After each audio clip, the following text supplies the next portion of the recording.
Vamos a iniciar un nuevo tema y en los últimos años justamente se viene difundiendo una interesante alternativa de financiamiento para las empresas que necesitan adquirir o incorporar bienes de capital. Para adentrarnos en los detalles de esta alternativa que presenta interesantes ventajas, está con nosotros Gabriela Tolchinsky, que es gerente comercial de la empresa de leasing del Banco Comafi. ¿Qué tal, Gabriela? ¿Cómo andás? Hola, ¿cómo están? Gracias por acompañarnos. No, por favor, un gusto. Bueno, y contanos así desde el inicio, ¿cuáles son las principales ventajas que presenta justamente el leasing a las empresas que desean incorporar bienes de capital? El leasing es una herramienta que te diría que cada vez se está popularizando más entre las empresas en nuestro país. La ley que está vigente ahora es del año 2000 y básicamente el leasing es una herramienta financiera y el atractivo que tiene es que es una herramienta financiera de largo plazo. Por lo tanto, acompaña muy bien la adquisición de bienes de capital y permite a las empresas ir mejorando su productividad o teniendo ahorros de costos, que es lo que van a hacer con la incorporación de esa maquinaria, a la medida que van pagando el leasing. En general, los leasing del mercado, dependiendo del bien en que se trata, están entre los 2, 3, 4, 5 años de extensión de plazo. Por lo tanto, es un financiamiento a largo plazo que es uno de los principales atractivos que tiene para las empresas. ¿Pero cuáles son las diferencias principales que tiene, por ejemplo, con un préstamo prendario o un préstamo cualquiera para la compra de maquinaria o de bienes de capital? Básicamente, primero, en general, lo que se financia es la totalidad del bien, porque el dador, que es en general en nuestro país son bancos los propietarios de los bienes, compran a un proveedor el bien en su totalidad, obviamente, para ser los propietarios, y luego se lo dan en leasing, se lo entregan en leasing a la empresa. Por lo tanto, es una financiación de la totalidad del bien. Por el otro lado, al igual que en la mayor parte del mundo, el leasing en nuestro país goza de ventajas impositivas. Por lo tanto, esa es otra herramienta que analizan las empresas a la hora de tomar la decisión.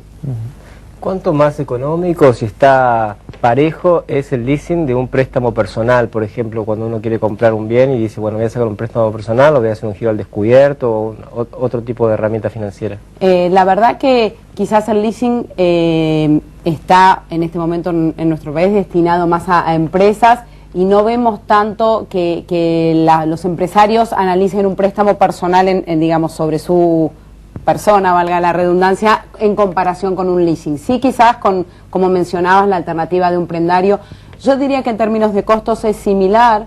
El atractivo adicional del leasing en general es la agilidad y en cierta medida un análisis de crédito más flexible, porque el dador es el propietario del bien. Fondos, en realidad no es que se le dan los fondos a la empresa, sino que uno adquiere un bien. Por lo tanto, hay una visión más centrada en el cash flow de la empresa y en la posibilidad de pagar X pesos mensuales, que en la situación más patrimonial o más abarcativa que puede tener quizás algún otro tipo de figura financiera. Y dentro del mundo empresario, ¿cuál es el sector hoy en día que está más acostumbrado al leasing? Si es el sector, por ejemplo, de industria agroalimentaria o manufacturera.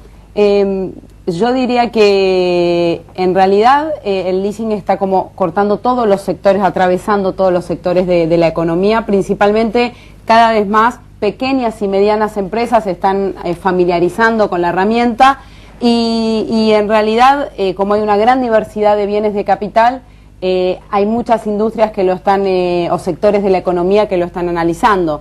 Desde ya el sector de la construcción o el sector agrícola, el sector industrial. En nuestro país no escapa a las estadísticas mundiales, donde casi el 50% o 45% de las carteras de leasing están dadas en rodados. Por lo tanto, hay autos, camiones, camionetas, que es la gran parte de la masa de bienes que están dados en leasing. Entiendo, Gabriela, que en otros países, cuando por ahí un bien de capital queda obsoleto, la empresa puede entregarle al dador de leasing ese bien de capital y incorporar uno nuevo, justamente con las nuevas tecnologías, justamente no haciendo opción de un valor de compra o de una opción de compra al final del contrato. ¿Acá existe, digamos, se trabaja esta modalidad?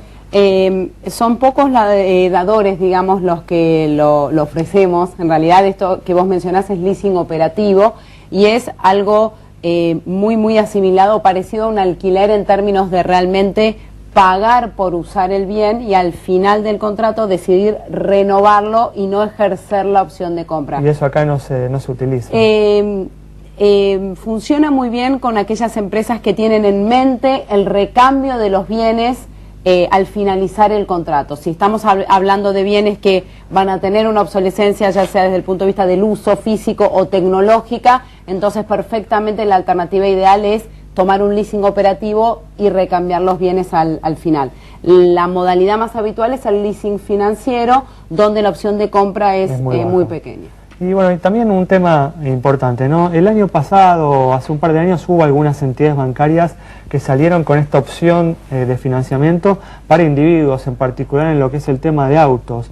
¿Qué sucedió con eso? ¿Por qué no se ha generalizada esta opción para los individuos? En general, yo creo que hay un tema de, primero, desconocimiento, digamos, por el gran público, para decirlo de alguna manera. De hecho, hoy en día el leasing es menos del 3% de las financiaciones en general del sistema, digamos, ocupa una porción todavía muy chica y tiene mucho para crecer, y nuestro país relativamente tiene una historia reciente del leasing. Por lo tanto, primero quizás grandes corporaciones multinacionales, por información de sus casas matrices, van familiarizándose, luego pequeñas empresas y por último individuos. Muy bien, bueno, Gabriela, muchas gracias. No, gracias a ustedes. Una alternativa entonces que viene creciendo y que debe ser tenida en cuenta entonces por las empresas al momento de realizar sus inversiones. Nos vamos entonces con esta información. Nos reencontramos el próximo domingo a las 19:30 aquí en Metro y, como siempre digo, muchas gracias por haber permanecido allí.